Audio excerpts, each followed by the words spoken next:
kelas khusus mahasiswa dalam meningkatkan kemampuannya.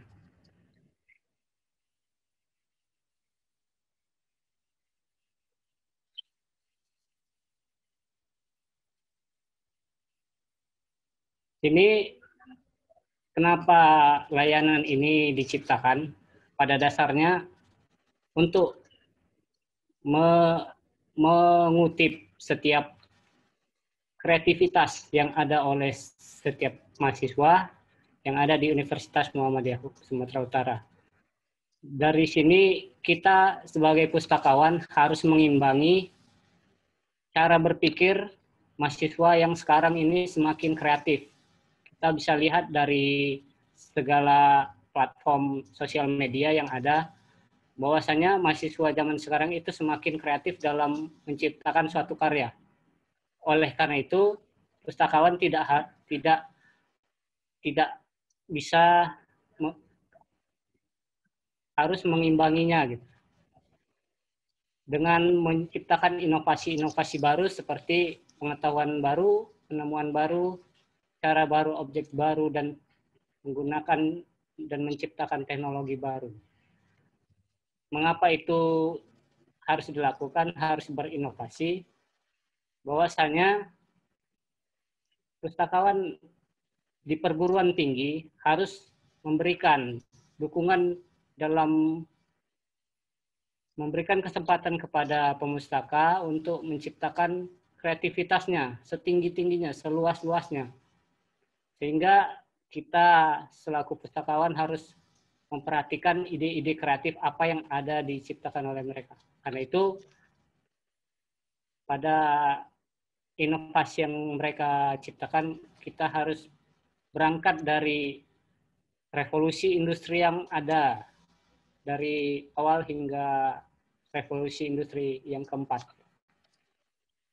Pada tahun 2018, Pak Jokowi mengatakan bahwasannya Indonesia mencanangkan Making Indonesia 4.0, di mana 2 poin penting yang menjadi sasaran utama untuk meningkatkan SDM unggul adalah meningkatkan kualitas SDM dengan talent mobility untuk profesional dan membangun infrastruktur digital. Jadi di sini Pak Jokowi menginginkan SDM kita itu menguasai yang dinamakan teknologi, platform teknologi yang ada, yang tren digunakan pada saat ini. Dalam Quran surat At-Tin ayat 4 mengatakan sesungguhnya kami menciptakan manusia dalam bentuk yang sebaik-baiknya.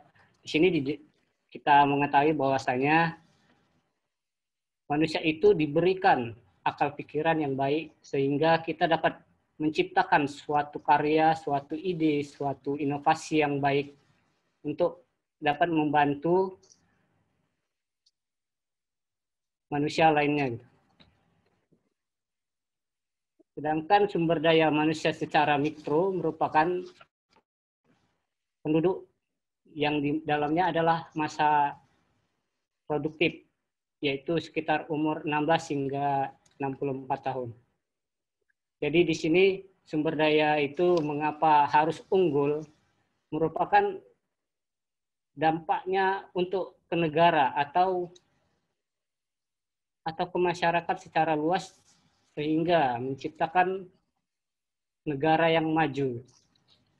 Apa kaitannya perpustakaan dan sumber daya manusia? Itu tertuang dalam fungsi perpustakaan. Yang pertama adalah pendidikan, penelitian, pelestarian, informasi, dan rekreasi. Kaitannya yang sangat signifikan untuk membuat sumber daya manusia unggul Indonesia maju adalah di bagian pendidikan dan penelitian, tadi bagian informasi. Karena di sini kita selaku perpustakaan akan menetapkan standar untuk meningkatkan pendidikan bagi sumber daya manusia sehingga tercapai apa yang dinamakan SDM unggul. Selanjutnya, apa yang harus dilakukan perpustakaan? Salah satunya adalah menciptakan yang dinamakan Learning Commons atau ruang perpustakaan dijadikan tempat untuk menjadi suatu tempat di mana pemustaka dapat menciptakan kreasi atau ide-ide inovasi yang ada di dalam pikirannya untuk dikembangkan menjadi suatu karya yang dapat dinikmati oleh masyarakat secara luas. Perpustakaan UMSU sendiri diarahkan oleh Muhammadiyah melalui Rektor UMSU mengarahkan kepada perpustakaan untuk menciptakan suatu ide atau suatu karya inovasi yang dapat menampung setiap ide-ide kreatif dari mahasiswa. Dan kita tidak hanya menampung ide, tetapi kita dapat mengimplementasikannya agar dapat disebarkan ke masyarakat. Salah satu upaya perpustakaan UMSU untuk meningkatkan SDM adalah layanan ke semua, kelas khusus mahasiswa. Saat ini ada 6 kelas yang dibuka, yaitu kelas khusus untuk blok mahasiswa. Di sini kita mempelajari atau mengarahkan tentang cara menulis di blog. Pada seluruh kelas ini kami fasilitasi setiap peralatannya, seperti ada fotografi, kami bekerja sama dengan Humas, bagian Humas Universitas Muhammadiyah Sumatera Utara untuk melakukan teknik fotografi dan segala macam. Sedangkan yang lain, kami menggunakan komputer dan komputer yang ada di perpustakaan untuk menciptakan suatu karya yang dapat diberikan kepada masyarakat. Dan saat ini pada kelas teknik menulis fiksi, perpustakaan dan yang mahasiswa yang mengikuti kegiatan ini telah menciptakan suatu buku yang dapat dipinjam di perpustakaan Universitas Muhammadiyah Sumatera Utara. Kesimpulannya adalah dengan kelas khusus mahasiswa ini, perpustakaan UMSU melalui pustakawannya menampung setiap aspirasi dan ide-ide kreatif dari mahasiswa untuk diberikan kepada masyarakat luas dengan tidak hanya melakukan teori-teori tetapi juga melakukan praktek di kelas dengan secara langsung menggunakan peralatan dan dikerjakan di perpustakaan Universitas Muhammadiyah Sumatera Utara. Mungkin itu saja dari saya. Assalamualaikum warahmatullahi wabarakatuh.